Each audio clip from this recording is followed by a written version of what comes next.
All right, just doing a quick video. Wife had a slight fender bender, just a slight one, you know. Ford Lightning, not an easy part to find. She broke the taillight. And with that, she backed into the other truck and broke the headlight. But the first light that came in is the Lightning taillight. I did find one on eBay. They are not cheap. So it turned out to be a pretty expensive little turn of events. But, all right, I'm going to start recording here, or start fixing it. But first thing I always do before working on this thing is I do unplug the 12-volt battery, so that way I don't mess up anything. There is a sensor for whatever, that cross sensor, and that is a tough part about this. I took it out of the old one because it broke, and I've been driving around with it broke. This is the sensor, and they are another $400, and they are not waterproof. So if you do break your taillight, pop your taillight out. It's pretty easy. Pop your taillight out. It's like 2 bolts. I'll show you guys in a little bit. And pull this piece out. You can actually disconnect the sensor if you want and still keep the water tightness, the seal. You can see the seal there. But pull the sensor out so you don't have to worry about it breaking. And you got to pull it out anyway to replace the new light, because any light you order is going to be without this. This is VIN locked. So if you just get a new sensor, it's going to cost you $400 for just a sensor, but you also have to take it to the dealership and have it programmed. You might be able to do something if you have Ford Scan or ForScan, whatever that's called, but I don't have that. So hopefully it works. This is what everybody on YouTube's telling me. So we'll give it a go. I will start taking the tail light out in a few minutes, and I'll be back. All right, so I just want to touch on this sensor again. So there's a little retainer clip, and you just got to watch the orientation of this when you're taking it off. So pay attention. I mean, it only goes back, I think, one way, but it's kind of on an angle. So I'm guessing so it either, goes left or right when you put it in the back of the truck, and it's sensing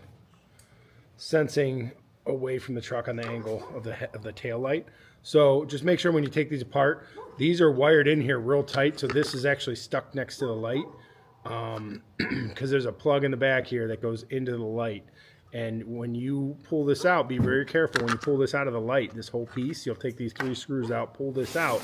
You don't want to pull too hard, so you can mess up the wires. That'd be a nightmare. So pull this out lightly, then take out the 2 screws. This is just like a little retainer clip, okay? And this just sits right on top of it, and you'll see like there's a, I don't know if you can see it. I got this light behind me. There's like a little U on it, and that U sits right down in here, and it's just a retainer. So you screw the screws into that, and it holds this piece down. So you just put the retainer right on there, then there's a screw here and a screw here, and that's it. But I just wanted to point that out. This is the sensor. It's very important. Luckily, I mean, these guys shipped it with the new sensor. I appreciate it, whoever you were on eBay. So I have an extra sensor just in case I break something. And to be honest, watch how you're torquing down the screws, because I torqued it down just a little bit and I cracked this little piece here. So luckily I have an extra one, and this, I'm not going to put that back in my truck. So maybe I'll sell it and tell someone I broke it, but it's not going to do anything. There is a gasket. It's pretty tight. It probably wouldn't have done anything, but since I had 2, I'm going to throw the one that's not broke and probably use my screwdriver instead of a drill. Technical note. But okay, I'll be back when I take out the other headlight or tail light. Sorry. All right, so good news. I opened this up, just 3 screws. 1, 2, and 3. Open this up, and there is an existing sensor in there, so I might be able to make a few bucks off of this, thankfully. I mean, this light was $900. I couldn't find much cheaper. Actually, I couldn't find a driver's side one, and then one popped up, so I jumped on it. It was $900 some, which sucks, but it's cheaper than from a dealership. You get a new one, it's a couple $1,000s. I mean, these things are not easy to come by. So if you see one on eBay, 900 or less, get it. But this one comes with a sensor, so I'm going to take this sensor off, swap it out with my other sensor. It's literally 2 screws. So one there and one there. So I will pop that off, put the other one back on, and I'll be back. All right, so I'm taking this tail light out. There's a screw right here and a screw right here. All right. It is pretty simple. They're pretty simple screws. I don't know. I think I'm using like an 8mm, 9mm, but I don't even think that's the right size, but it fit and worked. You just pull back on it, and you gotta kind of pull it towards you and out. There are some little teeth, so just be careful. There's not teeth, but there's little knobs here that sit in. So that's all you do to pop this out. There's one clip. You push down on that and you pull. That's it. It's free. It's actually really, really easy. So now we just got to put this one back in. Ooh, almost forgot to put the screws back in. So like I said multiple times, there's just 3 screws.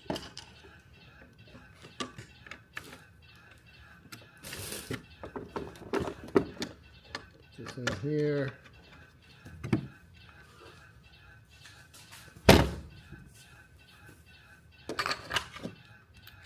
Be careful. This is the only drill I had. I don't have a screwdriver, so I'm just going to be real careful screwing this in. Just kind of hand tighten it once it gets close. Don't want to break these things. They are very, very delicate. All right, and like I said, there's a little knob here, whatever you want to call it, and there's one up here. Okay, so one at the top, one at the side, and then there's one right here. So there's 3 of them. So this one will naturally go in place.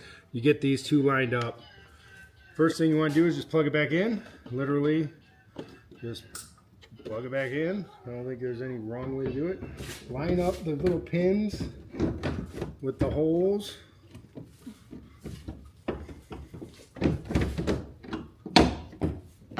And like it will only go in one way. Pretty simple. Line up your holes. I'm fixing it, Bob. Holes lined up. Good.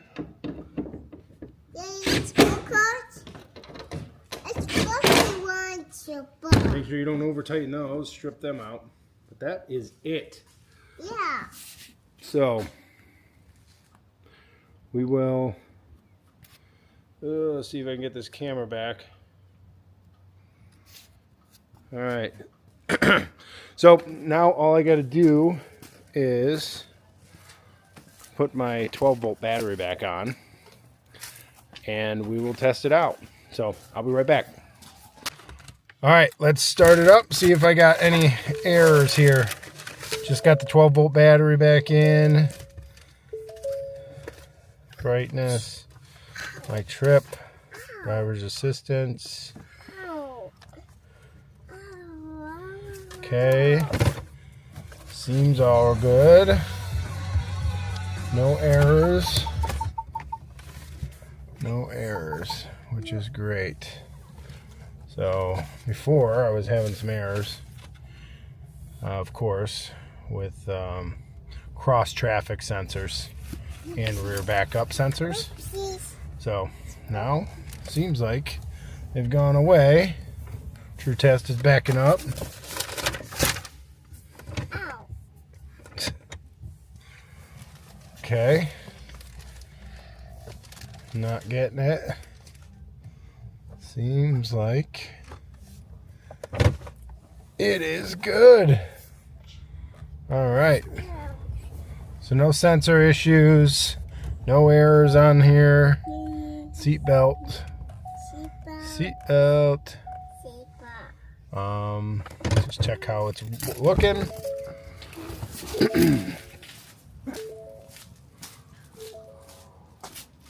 Looks the part. Left one is the one I replaced. So looks good. All right, that's all I got. Light looks good. Sensors seem good. Pretty easy replacement. Hardest part and stressful part was when it broke. I was thinking thousands. It was still $900, but got an extra sensor out of it. See what I could do with that. Still got to replace the headlight, but I will do another video on a Ram 3500 headlight replacement. I think that'll be a little bit more difficult. This one was a pretty easy job. Just need to find the parts. All right, please like and subscribe. Let me know if you have any questions.